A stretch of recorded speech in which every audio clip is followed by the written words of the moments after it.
In the mid-1790s, long before tourists walked its halls and presidents delivered speeches from its rooms, the White House was nothing more than a massive stone skeleton rising from the muddy ground of Washington City.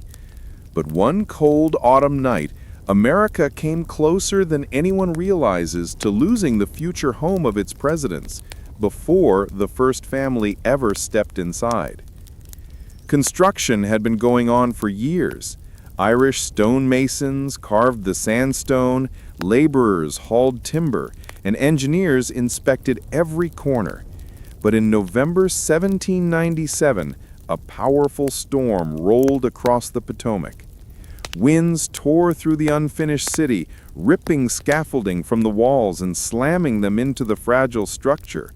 Workers fled, but a small team remained behind to secure the materials. As lightning cracked across the sky, a spark ignited a hidden pile of pitch and tar, flammable substances stored near the north wall. Within seconds, flames began climbing up the wooden framing. If the fire reached the central trusses, everything built so far would collapse into ashes. James Hoban, the Irish-born architect of the White House, sprinted into the storm. With only a handful of workers, he formed a desperate bucket line from a rain-filled ditch. For nearly an hour they battled the fire, soaking their clothes, burning their hands, refusing to stop. When the storm finally passed, the workers stood trembling.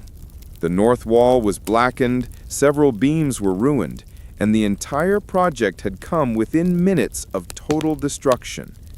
If that fire had spread, construction would have been set back years. The White House, symbol of the American presidency, might have never been finished in time for John Adams, the first president to live there.